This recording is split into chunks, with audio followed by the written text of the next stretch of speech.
सभी भक्तों को जय श्री राधे। आज जो पद संकीर्तन हम करेंगे वो पद हमारे परम पूज्य गुरुवर जगत गुरु श्री कृपालु जी महाराज द्वारा रचित ग्रंथ प्रेम रस मदिरा की श्री राधा माधुरी का है। जिन लोगों ने श्री महाराज जी का अद्भुत सत्संग अटेंड किया है, चाहे हमारे आश्रमों में अथवा अपने अपने शहरों में श्री महाराज जी के प्रचारकों के माध्यम से भी, वे लोग तो इस दिव्य ग्रंथ से, इसकी महिमा से परिचित ही होंगे। लेकिन फिर भी चूंकि आज मैं अपने दूसरे पेज से लाइव आई हूँ और बहुत से नए साधक भी हमसे जुड़ रहे होंगे इस समय, इसीलिए ऐसे नए साधकों के लिए सबसे पहले संक्षेप में मैं इसी ग्रंथ का कुछ विवरण देना चाहूँगी। प्रेम रस मदिरा भक्ति रस साहित्य का एक अद्वितीय ग्रंथ है, जिसमें 1008 पद हैं। इन पदों को विषय वस्तु के अनुसार कई अलग अलग माधुर्यों में विभक्त किया गया है। जैसे सद्गुरु माधुरी में गुरु महिमा से संबंधित पद हैं, दैन्य माधुरी में दैन्य भाव है, दीनता के पद हैं। सिद्धांत माधुरी में समस्त वेदों शास्त्रों में निहित सिद्धांतों के सार को प्रस्तुत किया गया है। इसी प्रकार श्री कृष्ण बाल लीला माधुरी में ठाकुर जी की बाल लीलाओं के पद हैं। श्री राधा बाल लीला माधुरी में किशोरी जी की बाल लीलाओं का वर्णन है। इसी प्रकार महासखी माधुरी में अष्ट महासखियों का वर्णन है। धाम माधुरी में भगवत धाम की महिमा गाई गई है। मिलन माधुरी में मिलन के पद हैं। विरह माधुरी में विरह का भाव है। इसी प्रकार होरी माधुरी में होरी के पद हैं। इसी प्रकार अन्य कई माधुरियां, निकुंज माधुरी, मान माधुरी, मुरली माधुरी, रसिया माधुरी, प्रकीर्ण माधुरी, प्रत्येक माधुरी में जो पद हैं उनका विषय उस माधुरी के नाम से ही स्पष्ट हो जाता है। तो इस प्रकार कुल 21 माधुरियों में ये पद विभक्त किए गए हैं। ये सभी माधुरियां दिव्य प्रेम रस की मधुरिमा से ओतप्रोत हैं।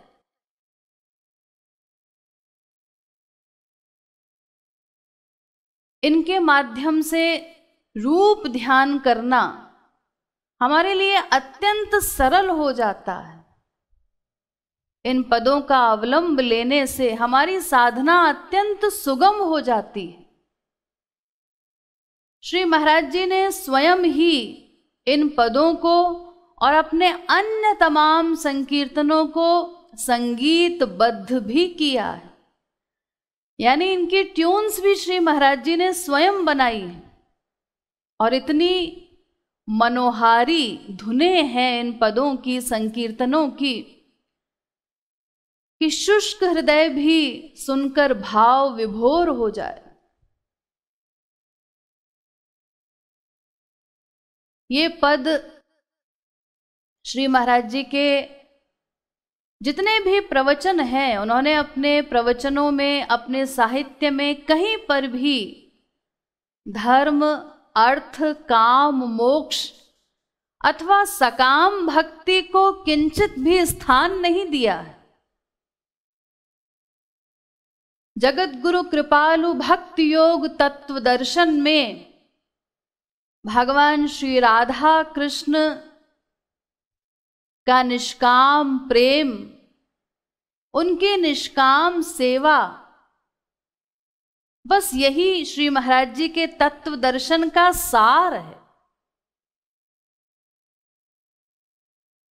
इसीलिए उनके भक्ति रस साहित्य में भी केवल इसी का वर्णन है।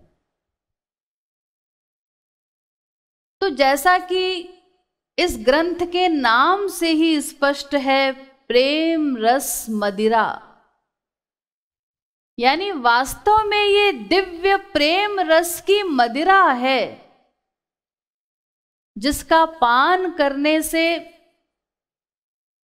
भगवत प्रेम पिपासु जन बेसुध से हो जाते हैं। इस प्रेम रस सिंधु में अवगाहन करने पर केवल युगल दर्शन, युगल प्रेम, युगल सेवा, बस यही कामना भक्त हृदय में शेष रह जाती है। अन्य समस्त सांसारिक कामनाएं जो जीवों को दिन रात अधिकाधिक जलाने वाली हैं, वो सब क्षीण हो जाती।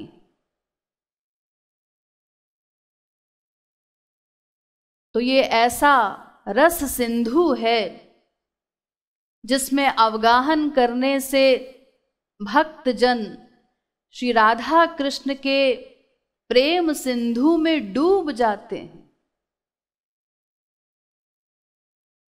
वो ब्रजरस जो श्यामा श्याम ने गोपी जनों के साथ मिलकर ब्रज में प्रवाहित किया, जो ब्रजरस कोटि ब्रह्मानंद से भी बढ़कर है, जिसकी एक बूंद भी वेदों के द्वारा अगम्य है, वो ब्रजरस श्री महाराज जी के इन पदों में ओतप्रोत है। कलिकाल की विभीषिका से तप्त जीवों के लिए ये ग्रंथ अमृत के समान है। भव रोगियों के लिए दिव्य रसायन है। आज का ये युग जो निर्माण के बजाय संहार की ओर बढ़ रहा है, निरंतर विनाशकारी वैज्ञानिक युग, जिसमें हमारी संवेदनाएं, हमारे नैतिक मूल्य, हमारी मानवीयता शून्य सी होती जा रही है, हमारा व्यक्तित्व खोखला होता जा रहा है। ऐसे में ये परम आवश्यक है कि हमारे हृदय में दैवी प्रवृत्तियों का संचरण हो, जिससे हम इस कलिकाल की विभीषिका का सामना कर सकें और अपने परम चरम लक्ष्य को समझ करके उसी की ओर निरंतर अग्रसर होते जाएं। तो ऐसे इस युग में श्री महाराज जी का ये दिव्य ग्रंथ अत्यंत महत्वपूर्ण है, जो कलिकाल की मरीचिका से तप्त जीवों को नीरसता से सरसता की ओर ले जाता है, भौतिकता से अध्यात्म की ओर ले जाता है। श्री महाराज जी के समस्त पदों से भक्ति रस की अजस्र धारा प्रवाहित होती रहती, जिसमें स्नात होकर हमारे मलिन हृदयों का कलुष समाप्त होता है। श्री महाराज जी जैसे रसिक शिरोमणि ही ऐसी पदावलियां व्यक्त करने में सक्षम हो सकते हैं। और आपको यह जानकर भी आश्चर्य होगा कि श्री महाराज जी ने इस दिव्य ग्रंथ की रचना केवल 9 दिनों में की है। केवल 9 दिन में 1008 पद। इसी से इस ग्रंथ की दिव्यता स्पष्ट है कि ये कैसा दिव्य ग्रंथ है। ये केवल श्री महाराज जी के युगल प्रेम परिप्लुत हृदय से प्रस्फुटित हुआ है, प्रकट हुआ है। उनको कुछ सोचकर लिखने की आवश्यकता नहीं थी। और जगत गुरु बनने से पूर्व श्री महाराज जी ने इसकी रचना की, जब जगत गुरु नहीं बने थे। तो मेरे कहने का तात्पर्य केवल इतना ही है कि अगर हम इस दिव्य ग्रंथ की महिमा समझकर इस प्रेम रस सिंधु में अवगाहन करना, इसका पान करना सीख जाएं, तो हमारा भव रोग, भव ताप, उसका शमन हो जाए, हमारा हृदय शीतल हो जाए, एक अपार शांति, परम शांति और अलौकिक दिव्य अनिर्वचनीय आनंद का अनुभव हम कर सकेंगे। तो इसी ग्रंथ की श्री राधा माधुरी का एक पद, जिसका गान हम लोग आज करेंगे, उसकी स्थाई लाइन है, श्री राधे जू को अधा धुंध दरबार। इस पद में श्री राधा रानी के दरबार की महिमा गाई गई है, क्योंकि श्री राधा रानी का स्थान सबसे ऊंचा है, श्री कृष्ण से भी ऊंचा, इसीलिए उनका दरबार भी सबसे ऊंचा है, जहां से सबसे बड़ी रियायत होती है, सबसे बड़ी कृपा मिलती है, अधाधुंध कृपा, यानी बेहिसाब कृपा, बेशुमार कृपा, जिसका कोई और छोर ही न हो, अवर्णनीय कृपा। ऐसे कृपामय दरबार का वर्णन इस पद में किया गया है। संक्षेप में इसका भावार्थ समझ लीजिए, उसके बाद हम पदगान करेंगे। देखिए, कुल 14 प्रकार के दरबार होते हैं। इनमें से 7 दरबार तो माइक हैं, जो माया के अंडर में है। 7 दरबार कौन कौन से? सात्विक, राजस, तीसरा तामस, चौथा सात्विक राजस, पांचवा सात्विक तामस, छठा राजस तामस और सातवां सात्विक राजस तामस। ये 7 प्रकार के दरबार हैं, सातों ही माया के अंडर में हैं। इन दरबारों में हम अनंत बार जा चुके हैं, माया के दरबारों में, और अभी भी प्रतिक्षण हम किसी न किसी दरबार के दरबारी रहते हैं। कभी किसी का आधिक्य हो जाता है तो कभी दूसरे का, कभी सत्वगुण अधिक हो गया, कभी रजोगुण, कभी तमोगुण की अधिकता हो जाती। इसीलिए कभी हम अत्यंत प्रसन्न होते हैं, कभी गंभीर होते हैं, कभी परेशान होते हैं। इन्हीं दरबारों में हम चक्कर लगाया करते हैं। संसार की दृष्टि से ये जो माइक दरबार हैं, इनमें सबसे ऊंचा दरबार है सात्विक दरबार, यानी स्वर्ग, और बुरा दरबार तामस दरबार है, यानी नरक लोक, और अच्छे बुरे का मिक्सचर वो है मृत्यु लोक, मिला जुला। तो ये सारे दरबार तो माया के अंडर में होने के कारण खतरनाक हैं, सभी डेंजरस हैं, क्योंकि इनमें जब तक हम रहेंगे कर्म बंधन होता रहेगा, कर्म बंधन से छुटकारा नहीं मिलता। इसीलिए दरबार सभी हानिकारक हैं, खतरनाक हैं हमारे लिए। तो ये तो हुए माया के 7 दरबार, इनको छोड़िए। अब इससे आगे ईश्वरीय क्षेत्र में भी 7 दरबार हैं। उन 7 दरबारों में सबसे नीचा दरबार है जो परमहंसों को मिलता है, निर्गुण निर्विशेष निराकार ब्रह्म का दरबार, जहां परमहंस पहुंचते हैं। वहां पर न राग है, न द्वेष है, न पंचक्लेश है, वो मायातीत दरबार है, माया से परे वाला दरबार है।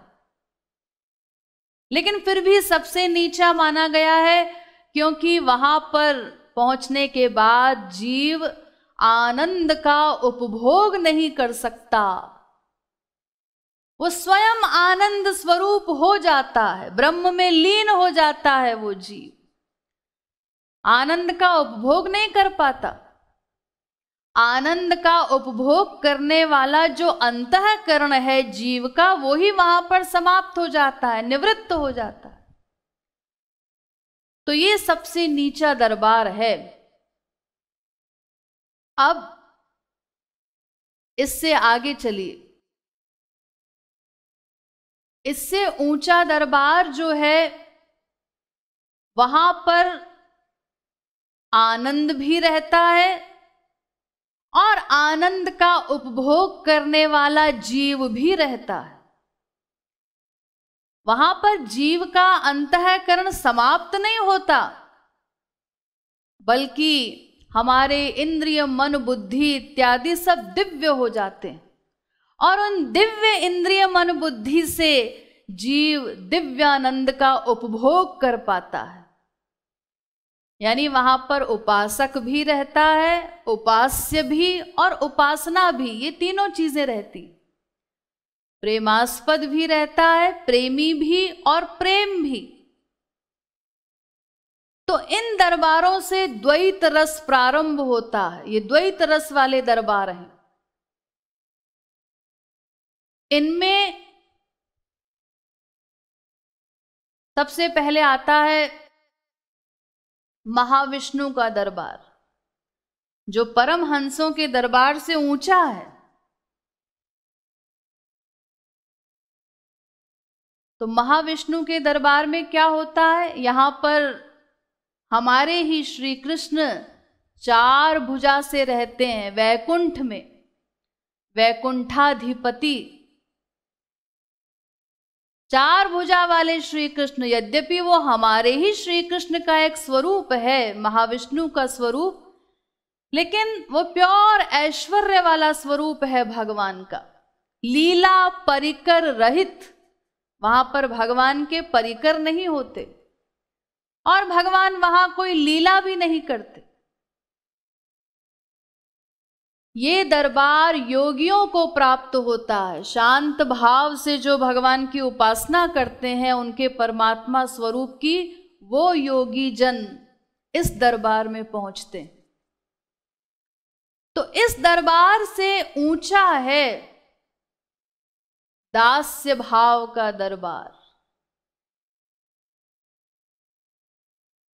रसिकों के भाव बताए गए हैं। ये दास्य, सख्य, वात्सल्य, माधुर्य, जहां से रस प्रारंभ होता है दास्य भाव से, ये उत्तरोत्तर श्रेष्ठ भाव हैं। आप लोगों ने कई बार इनके विषय में सुना होगा। तो शांत भाव के दरबार से, महाविष्णु के दरबार से ऊंचा है दास्य भाव वाला दरबार। यहां 2 भुजा वाले श्री कृष्ण हैं, यहां से रस प्रारंभ होता है दास्य भाव से।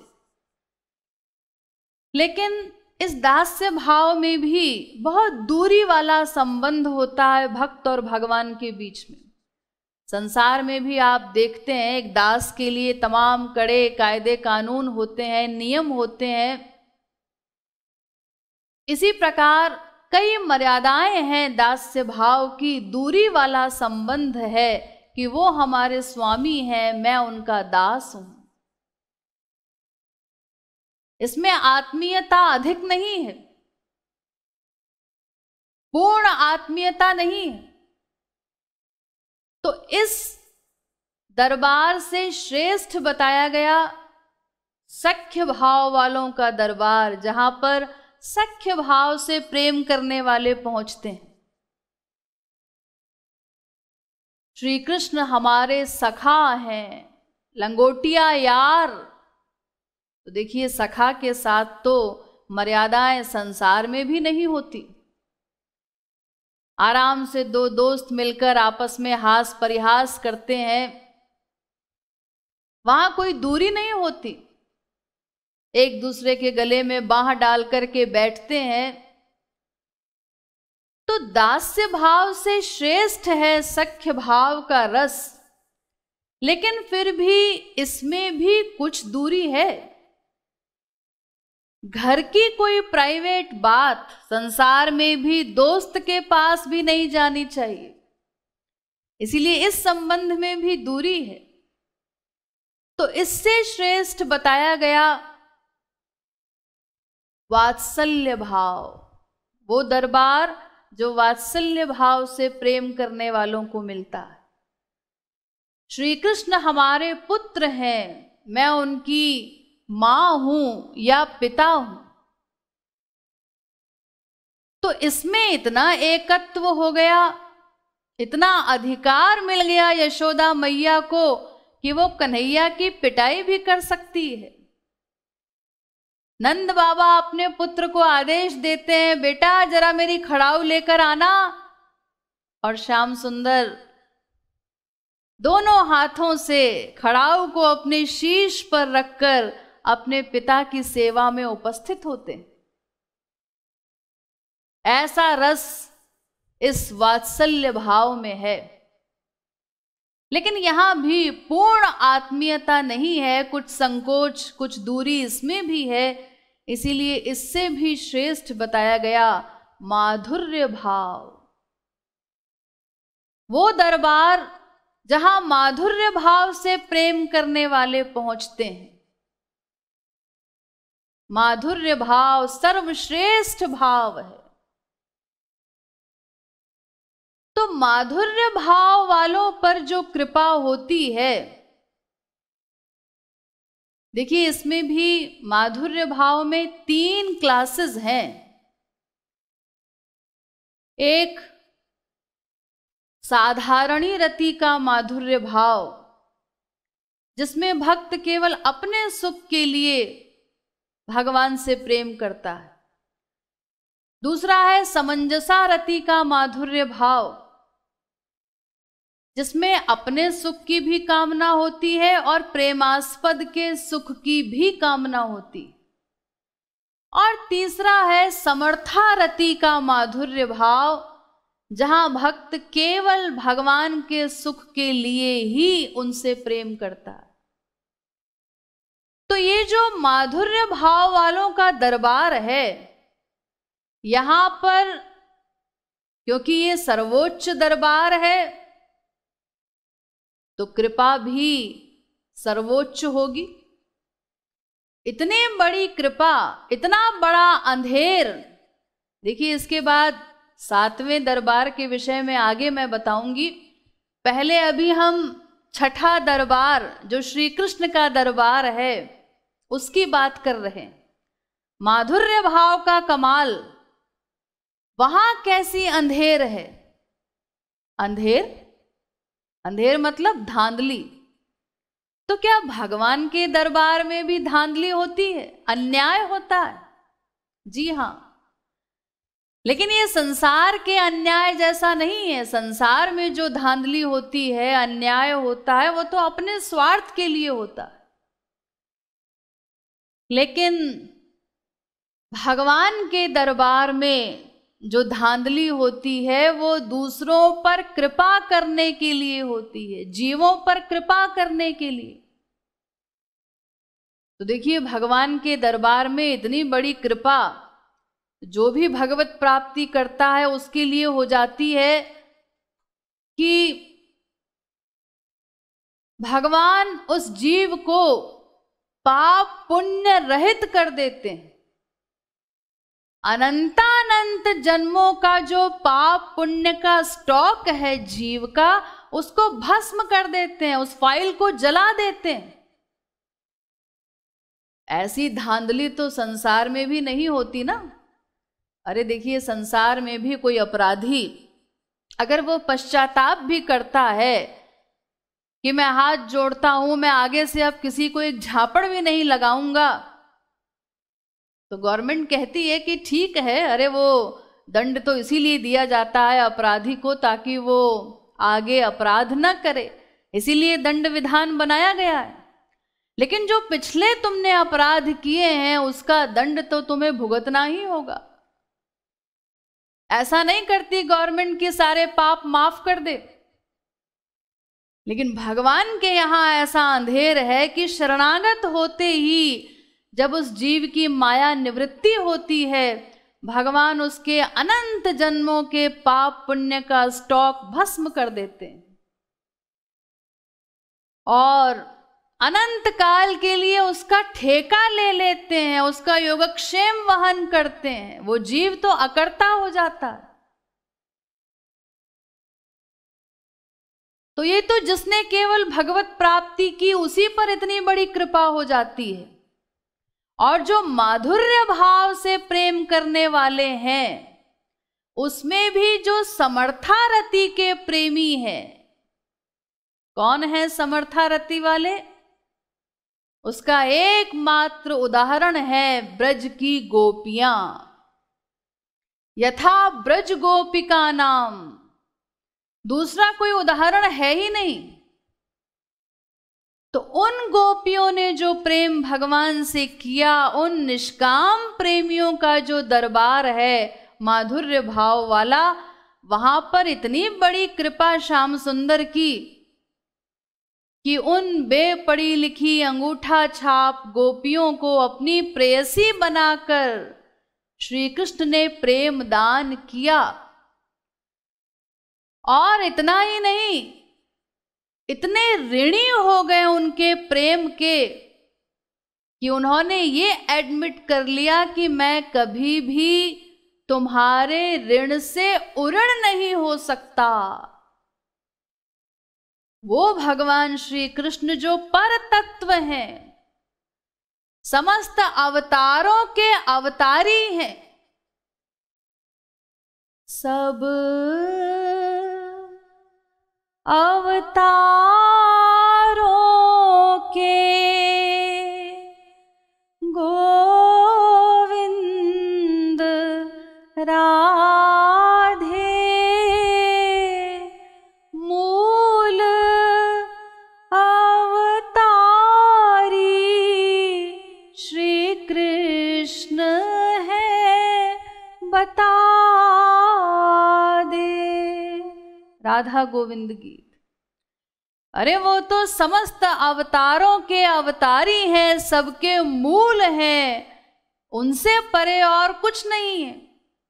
वो पर तत्व श्री कृष्ण, वो देखिए गोपियों के लिए किस प्रकार अपने उद्गार व्यक्त करते हैं। उन्होंने कहा, न पारये हम निरवध्य संयुजा स्वसाधु कृत्यं विबुधायुषापिव यामा भजन दुर्जर्गेह श्रृंखला संवृश्च तद्वः प्रतियातु साधुना। श्री कृष्ण कहते हैं कि देवताओं की लंबी उम्र में भी गोपियों, मैं तुम्हारे प्रेम के ऋण से कभी भी उऋण नहीं हो सकता, मैं सदा तुम्हारा ऋणी रहूंगा। अन्य जीवों के लिए तो भगवान का ये कानून है, ये यथा माम प्रपद्यन्ते तांस तथैव भजाम्यहम्, यानी जैसो जीव करे प्यार तैसो करे प्यार यार। जो जीव जिस भाव से जितनी मात्रा में उनसे प्रेम करता है, भगवान भी उस जीव से उसी भाव से उतनी मात्रा में प्रेम करते हैं। तो इस प्रकार उसके प्रेम का ऋण तो वो चुका देते हैं। लेकिन गोपियों जितना प्रेम वो कर ही नहीं सकते, इसीलिए स्वयं को ऋणी एडमिट कर लिया। गोपियां इस नियम की अपवाद हैं। अपवाद गोपी प्यार जामे ऋणी माने यार। ये उस माधुर्य भाव, समर्थारति वाले माधुर्य भाव का जो दरबार है, वहां का ये कमाल है, इतनी बड़ी कृपा भगवान की कि उनका ऋणी एडमिट कर लिया स्वयं को। वो गोपियां भगवान को चौर जार शिखामणि कहने का अधिकार रखती हैं। इतनी आत्मीयता, भगवान को गाली देने का अधिकार है उनके पास। ये श्री कृष्ण के दरबार का कमाल है। अब इससे आगे चलिए, अंतिम दरबार, 7वां दरबार है राधा रानी का दरबार। ये सबसे ऊंचा दरबार है, श्री कृष्ण के दरबार से भी ऊंचा अंतिम दरबार। ये राधा रानी कौन है? 99% आस्तिक भी कुछ इस प्रकार से समझते हैं कि वो भगवान श्री कृष्ण की स्त्री थी, उनकी अर्धांगिनी थी। वो लोग राधा तत्व के विषय में नहीं जानते।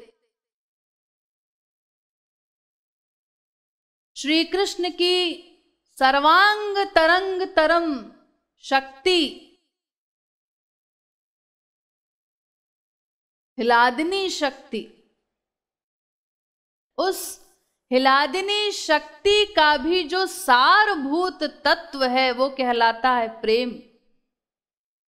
और उस प्रेम तत्व की भी सार है श्री राधा। वो महाभाव स्वरूपा है, मादनाख्य महाभाव स्वरूपिणी है श्री राधा। वो मादनाख्य महाभाव जहां श्री कृष्ण भी नहीं पहुंच पाए। इसीलिए श्री कृष्ण भी श्री राधा रानी की उपासना करते हैं, उनको अपनी स्वामिनी मानते हैं। अपनी आत्मा, श्री कृष्ण की आत्मा है श्री राधा। जैसे परमहंस लोग अपनी आत्मा में रमण करते हैं, इसी प्रकार श्री कृष्ण की आत्मा है राधा। आत्मा तु राधिका तस्य। उनकी उपासना श्री कृष्ण भी करते हैं। तो श्री राधा को छोड़ करके जो जीव श्री कृष्ण की भक्ति करते हैं वो लोग मूढ़ हैं। हाँ, कितने मूढ़! श्री महाराज जी ने राधा गोविंद गीत में इसी को स्पष्ट करते हुए कहा, राधा तत्व जाने बिनु गोविंद राधिका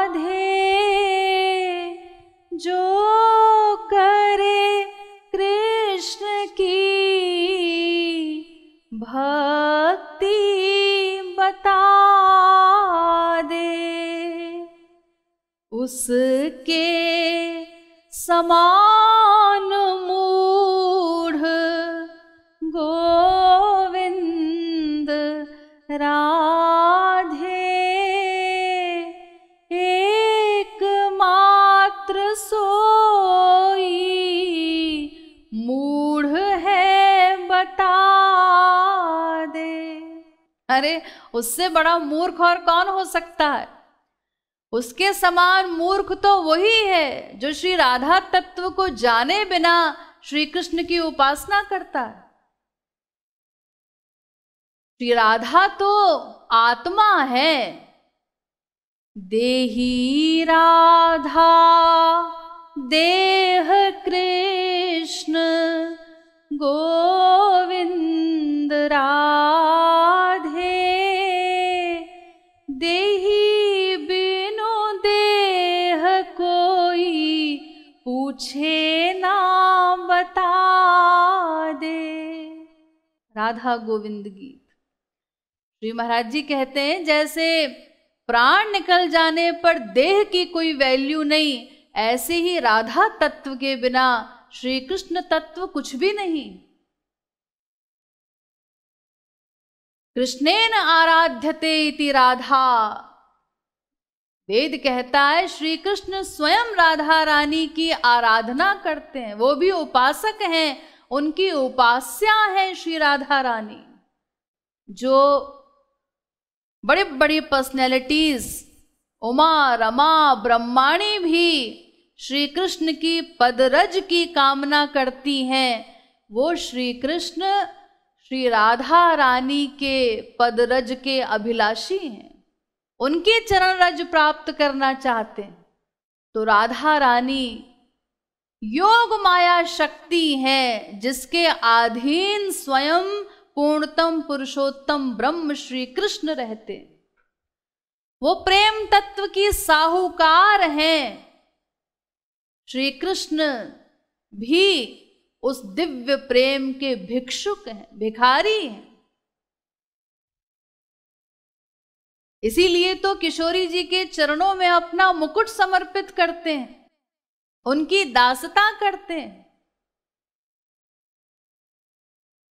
अन्य समस्त के द्वारा सेव्य श्री कृष्ण भी श्री राधा रानी की सेवा करते हैं, वो उनकी भी सेव्या हैं। इसीलिए राधा रानी का सबसे प्रमुख गुण बताया गया संतताश्रव केशवा, यानी जो पूर्णतम पुरुषोत्तम ब्रह्म श्री कृष्ण की भी स्वामिनी है, आनंद कंद को भी आनंद प्रदान करने वाली है। तो चूंकि राधा रानी का स्थान ठाकुर जी से ऊंचा है, इसीलिए उनका दरबार भी सबसे ऊंचा है, अंतिम दरबार है, उससे परे और कोई दरबार नहीं। तो सबसे ऊंचा दरबार है, इसीलिए सबसे ऊंची रियायत भी मिलती है उस दरबार से, सबसे बड़ी कृपा मिलती है। कैसी कृपा? उसी कृपा का वर्णन इस पद में श्री महाराज जी ने किया है।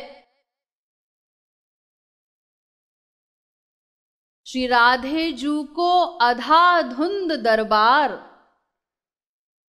किशोरी जी के दरबार की महिमा गाते हुए श्री महाराज जी कहते हैं कि उन दयामय वृषभानु नंदिनी श्री राधा रानी के दयामय दरबार के विषय में मैं क्या कहूं।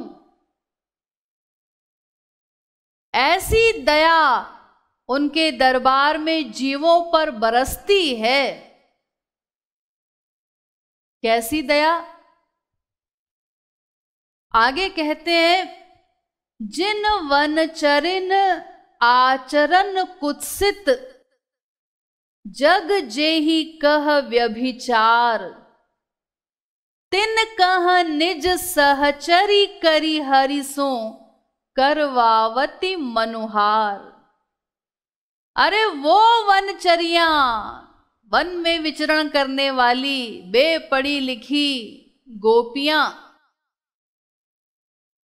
जिनके आचरण को संसार में निंदनीय कहा गया। जग जेहि कह व्यभिचार, उनको व्यभिचारिणी कहा संसार वालों ने। क्यों? क्योंकि गोपियों के पति थे, लेकिन उन पतियों के होते हुए भी उन्होंने पर पुरुष से, श्री कृष्ण से प्रेम किया, जार प्रेम, छुप छुप कर उनसे प्रेम करती थी। तो संसार में ऐसा प्रेम निंदनीय माना जाता है।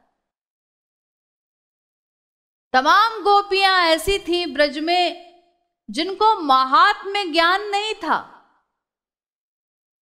जो ये नहीं जानती थी कि श्री कृष्ण भगवान है, पूर्णतम पुरुषोत्तम ब्रह्म है। केवल एक सुंदर लड़का मानकर उनके सौंदर्य पर वो मुग्ध हुई और उन्होंने उनसे प्रेम किया। लेकिन संसार में भी जैसे वस्तु का फल मिलता है,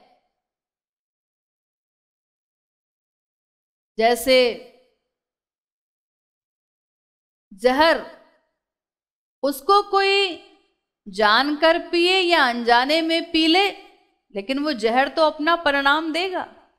वो व्यक्ति मृत्यु को प्राप्त होगा जिसने अनजाने में भी पी लिया।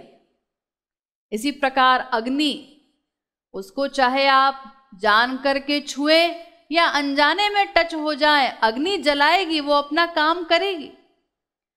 इसी प्रकार श्री कृष्ण को वो नहीं जानती थी कि वो पूर्णतम पुरुषोत्तम ब्रह्म है, लेकिन उनको भगवान का फल मिला, भगवत लाभ मिला। इसीलिए उनका ये जार प्रेम भी वंदनीय हो गया, उन्होंने भगवान को प्राप्त कर लिया। तो ऐसी जो वनचरियां थी, संसार वालों ने जिनको व्यभिचारिणी कहा, जिनके आचरण को निंदनीय बताया, ऐसी सहचरियों, ऐसी उन वनचरियों को किशोरी जी ने अपनी सखी बना लिया, अपने दरबार की दरबारी बना लिया और अपने प्रियतम श्याम सुंदर से भी उन सखियों की खुशामद करवाई। गेट कीपर बना दिया उन गोपियों को, और श्याम सुंदर भी अब उनके आगे गिड़गिड़ाते हैं। किशोरी जी के महल की गेट कीपर हैं, दरबारी हैं वो गोपियां। तो जब किशोरी जी मान करती हैं, तो ठाकुर जी उन गोपियों के आगे, उन वंचरियों के आगे गिड़गिड़ाते हैं, हाथ जोड़कर आंसू बहाते हैं कि मुझे मेरी स्वामिनी किशोरी जी के दर्शन करा दो, किसी प्रकार महल में प्रवेश करा दो। ब्रह्मा विष्णु शंकर जिस ब्रह्म की मनुहार करते हैं, वो ब्रह्म स्वयं इन गोपियों की मनुहार करता है। वो स्थान दे दिया किशोरी जी ने इनको। हमारी राधा रानी महारास रस की अधिष्ठात्री हैं। वो महारास रस जहां पर कमला को भी प्रवेश नहीं मिला, महालक्ष्मी को भी। आगे श्री महाराज जी कहते हैं, जेहि रासहि तरसती कमलासी, तप करी करी गई हार, तेहि वन चरी ही सखिन की रासहि, को अस सरल उदार। महारास रस में केवल समर्था रति वालों को ही प्रवेश मिला, और महालक्ष्मी, उनकी जो रति थी वो तो समंजसा रति की थी, यानी 50-50, अपना सुख भी जिसमें है और प्रेमास्पद के सुख की भी भावना होती। तो महालक्ष्मी को तो प्रवेश मिला ही नहीं, तपस्या करके हार गई वो। यद्वांछया श्री ललना चरत्तपो, विहाय कामान सुचिरम धृतव्रता। महालक्ष्मी तपश्चर्या करके हार गई। महारास रस तो छोड़िए, वृंदावन में भी प्रवेश नहीं मिला उनको। आज भी वृंदावन से बाहर बेलवन में उनका मंदिर है। तो जहां कमला को भी प्रवेश नहीं, उस महारास रस में उन वनचरियों को अपनी प्राण सखी बनाकर किशोरी जी ने प्रवेश दे दिया। यहां तक कि भगवान शंकर, वो भी जब इस रस को प्राप्त करने के लिए शंकरी नाम की गोपी बनकर वृंदावन में गए, तो उनको भी गोपियों ने रोक दिया, यहां पर प्रवेश नहीं है आपका। पहले पुरुष रूप में गए थे तो गोपियों ने रोक दिया। तो शंकर जी ने जब अपना परिचय दिया और कहा कि एक बार किशोरी जी से पूछ लीजिए, गोपियां जब राधा रानी से पूछने गई तो उन्होंने कहा हाँ हाँ वो अधिकारी है, उसे कह दो अंदर आ सकते हैं, लेकिन स्त्री रूप में आना होगा, यहां कोई और पुरुष नहीं है। तब वो शंकरी नाम की गोपी बनकर, गोपियों ने जब परमिशन दी किशोरी जी से परमिशन लेकर के, तब उनको भी एंट्री मिली। तो जहां कमला का प्रवेश नहीं, जिस महारास रस की अधिष्ठात्री हैं श्री राधा रानी, उस महारास रस में अपनी प्राण सखी उनको बना करके वो रस किशोरी जी ने उन गोपियों को प्रदान किया, अपनी उदारता का परिचय दिया। तो अपने प्रियतम से भी मनोहार करा रही हैं उन गोपियों की, उनको अपनी सहचरी बना करके। तो उनसे अधिक सरल, उनसे अधिक उदार भला कौन हो सकता है? ऐसी कृपा भला और कहां से प्राप्त हो सकती है? सबसे बड़ी कृपा है, इससे बड़ी और कोई कृपा नहीं हो सकती, क्योंकि किशोरी जी स्वयं कृपा शक्ति का ही रूप हैं। कृपा शक्ति का ही दूसरा नाम है राधा। उन्हीं की कृपा से ही श्याम सुंदर भी रसिक शिरोमणि बने, कृपालु बने और अन्य जीवों पर कृपा लुटाने लगे। तो इस दरबार से सबसे ऊंची कृपा प्राप्त होती है। यही हमें अपने मन को समझाना है। इस दरबार की महिमा गाते हुए अंत में श्री महाराज जी कहते हैं, कह कृपालु यह जानी गहहु मन, शरण गौर सरकार। ऐ मन, किशोरी जी के दयामय दरबार की महिमा को समझ करके कि इतनी बड़ी कृपा वहां से प्राप्त होती है जीवों को, जिससे बड़ी और कोई कृपा हो ही नहीं सकती।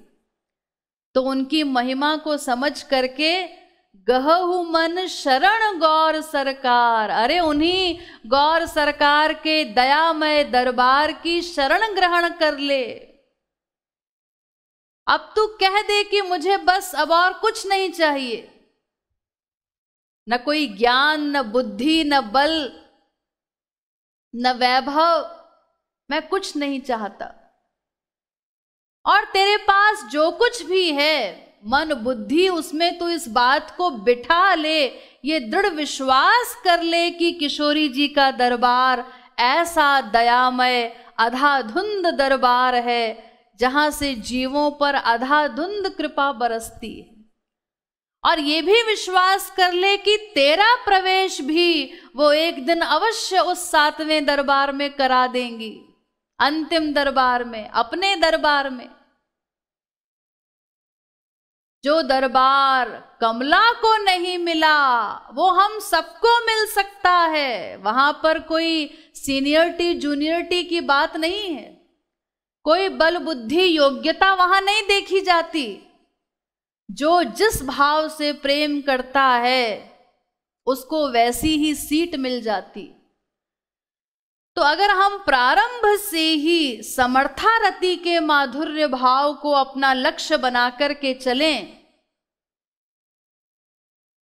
तो केवल समर्थारति वालों को ही किशोरी जी का ये अंतिम दरबार प्राप्त होता है।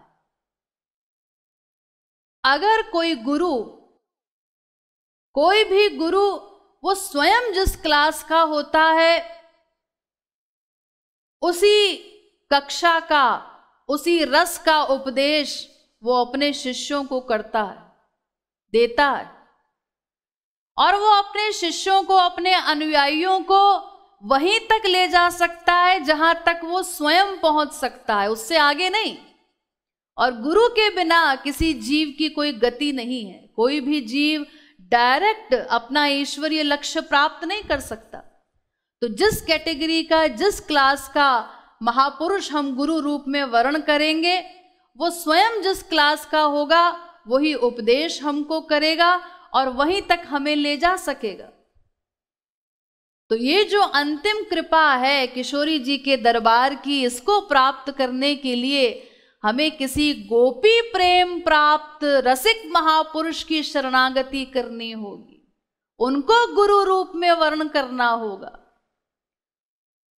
श्री महाराज जी के विषय में तो मैंने आपको बताया कि वो केवल इसी का उपदेश हमें करते हैं। उनके संपूर्ण तत्व दर्शन में, प्रवचनों में, साहित्य में सर्वत्र इसी गोपी प्रेम का उपदेश उन्होंने किया है। तो आप स्वयं अनुमान लगा सकते हैं कि वो किस क्लास के रसिक महापुरुष हैं। तो प्रारंभ में ही अगर हमें कोई सही गुरु मिल जाए और हम अपना सही लक्ष्य बना लें, निष्काम माधुर्य भाव, तो फिर उसी प्रकार का हमारा भाव देह परिपक्व होता जाता है। तब फिर धीरे धीरे हमें उसी लक्ष्य की प्राप्ति होती। तो हमारा वो लक्ष्य सर्वोच्च होना चाहिए। भले ही 1000 जन्म बाद हम अपने लक्ष्य को प्राप्त कर सकें, लेकिन वो लक्ष्य सही हो, सर्वोच्च हो, उसी से फिर हमारा भाव देह बनेगा, तभी उस लक्ष्य की प्राप्ति हो सके। तो इस प्रकार राधा रानी के अधाधुंध दरबार की महिमा इस पद में श्री महाराज जी ने बताई है। उसी को हृदयंगम करके, उनकी महिमा को समझ करके, राधा रानी को अपने समक्ष अनुभव करते हुए कि हम दास्य भाव से उनके चरणों के निकट बैठकर उनसे कृपा की याचना कर रहे हैं। शीघ्रातिशीघ्र उनकी कृपा के अधिकारी हम भी बन सकें। इस प्रार्थना के साथ रूप ध्यान पूर्वक हमें ये पद संकीर्तन करना है। जिनके पास ये ग्रंथ है प्रेम रस मदिरा, तो श्री राधा माधुरी का पद नंबर 46 आप लोग निकाल सकते हैं। उसको खोलकर सामने रख लीजिए ताकि आप मेरे साथ फॉलो कर सकें, ठीक से ये पद गा सकें। श्री राधे जू को अधाधुंध दरबार, जू को अधाधुंध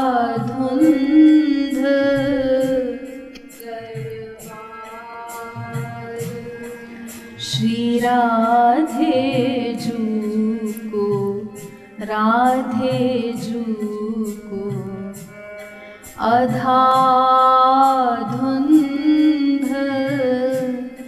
दरबार, श्री राधे जू को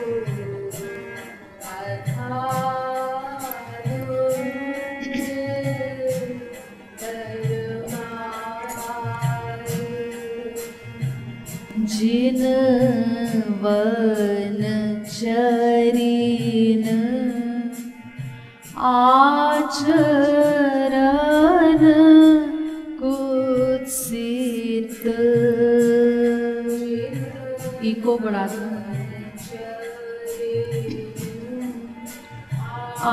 आचरण कुत्सित, जिन वनचरीन आचरण कुत्सित,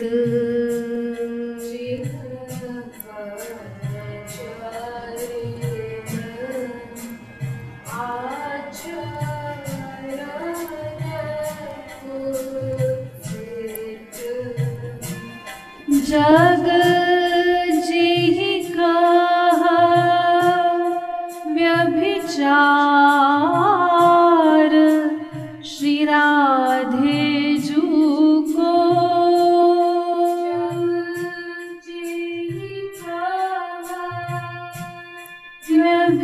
व्यभिचार, श्री राधे जू को जग जग जेहि कहा व्यभिचार, श्री राधे जू को जग जेहि कहा व्यभिचार, श्री राधे श्री राधे जू को श्री राधे जू को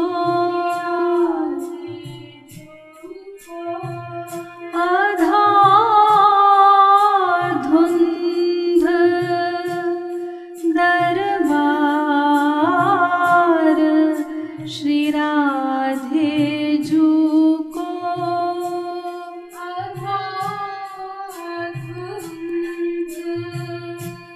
दरबार,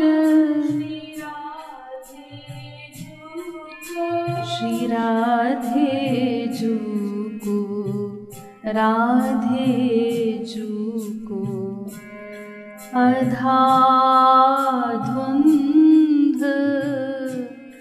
दरबार, श्री राधे जू को अधाधुंध दरबार। तीन कहा निज सहचरी करी हरि सो,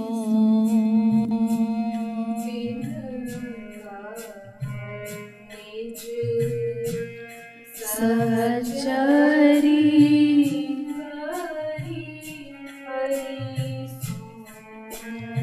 तीन कहा निज सहचरी करी हरि सो,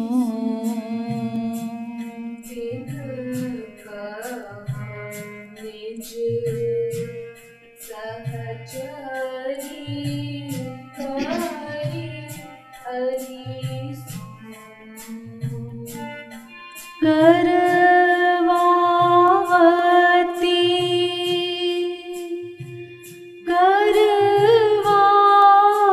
करवावती मनुहार, श्री राधे जू को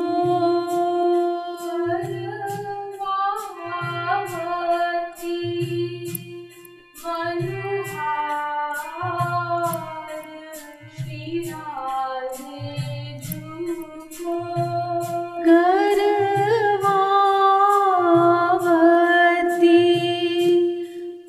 मनुहार, श्री राधे जू को करवावती मनुहार, श्री राधे जू को श्री राधे जू को राधे जू को अधाधुंध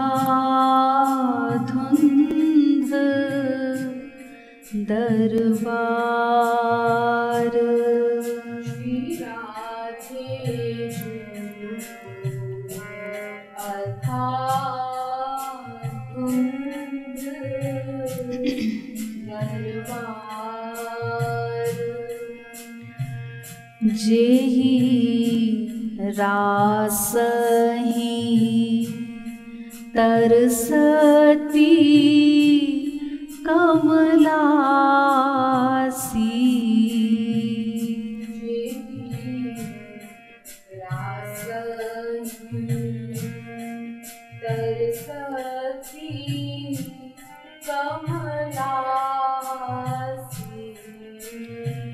जेहि रासहि तरसती कमलासी।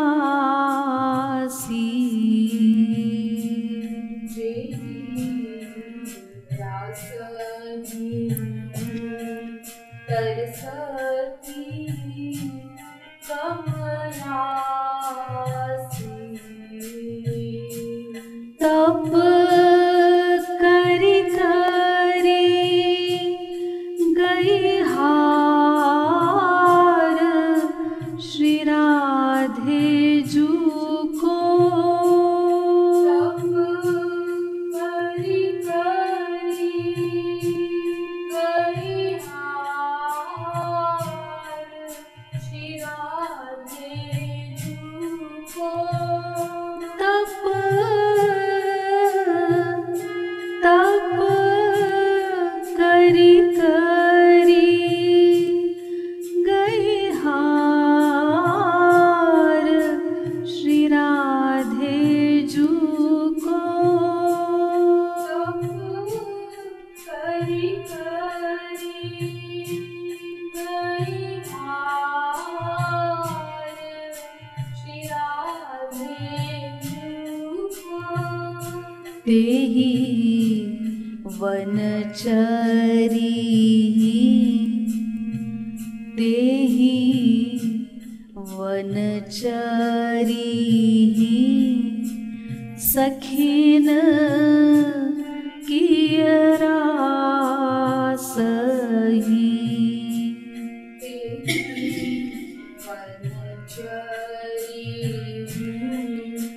सखिन किय तेहि वनचरी सखिन किय रासहि।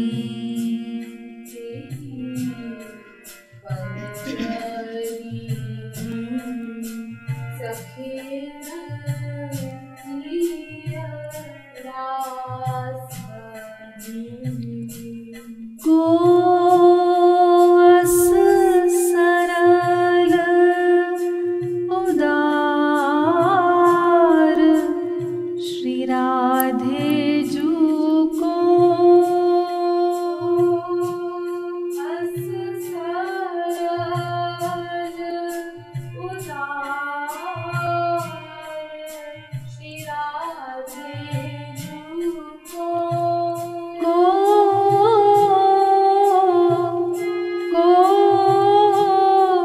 अस सरल उदार श्री राधे जू को।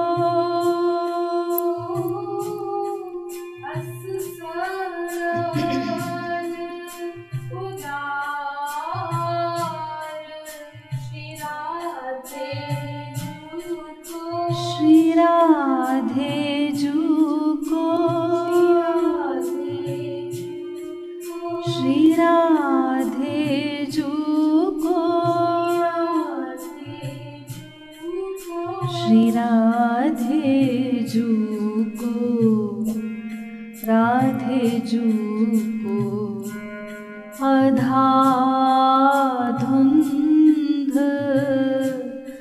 दरबार। श्री राधे जू को अधाधुंध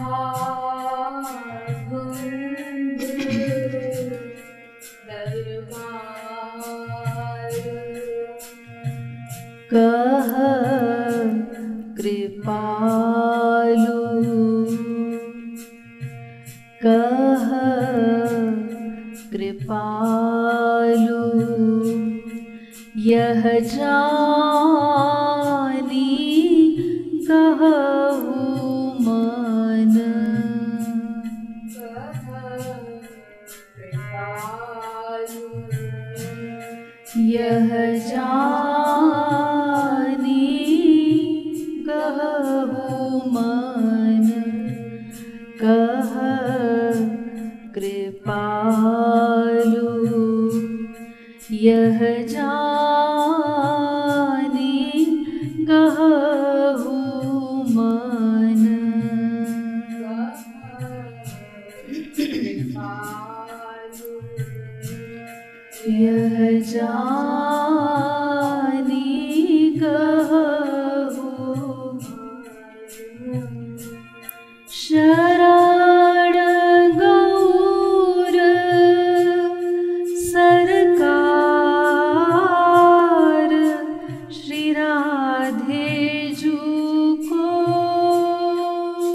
शरण गौर सरकार श्री राधे जू को।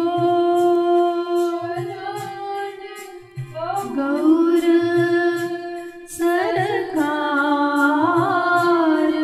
श्री राधे जू को। शरण गौर सरकार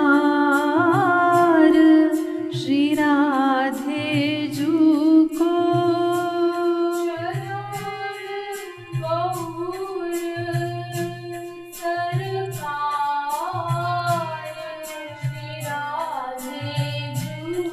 श्री राधे जू को। श्री राधे जू को। ओ श्यामा जू को।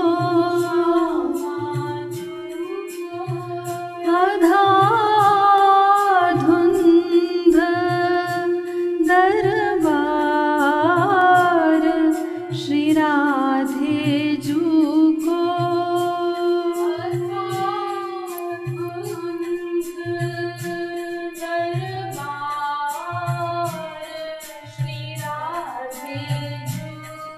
श्री राधे जू को।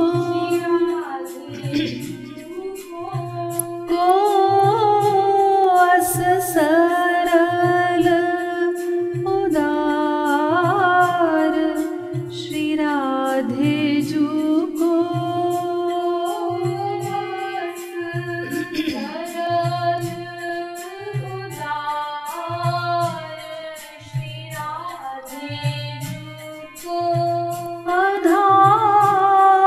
अधाधुंध दरबार श्री राधे जू को। धुंध दरबार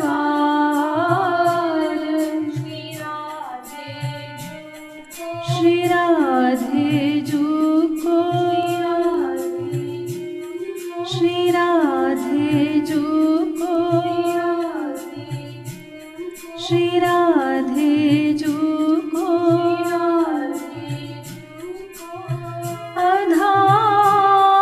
अधाधुंध दरबार श्री राधे जू को।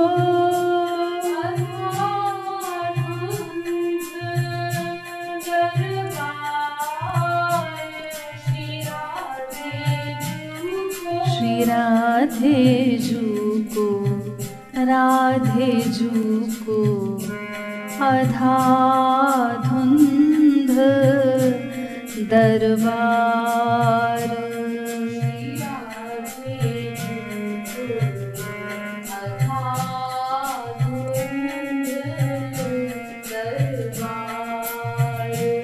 श्री राधे जू को। श्यामा जू को। अधाधुंध दरबार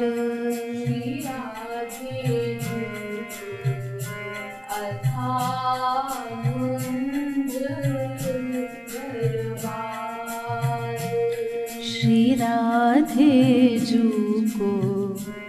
अधाधुंध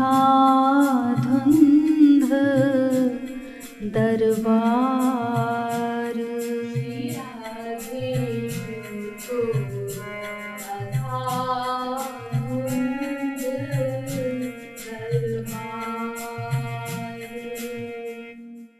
अधाधुंध दरबार की श्री राधा रानी की जय। श्रीमद् सद्गुरु सरकार की। श्रीमद् युगल सरकार की जय। जय श्री राधे। जय जय श्री राधे। जय जय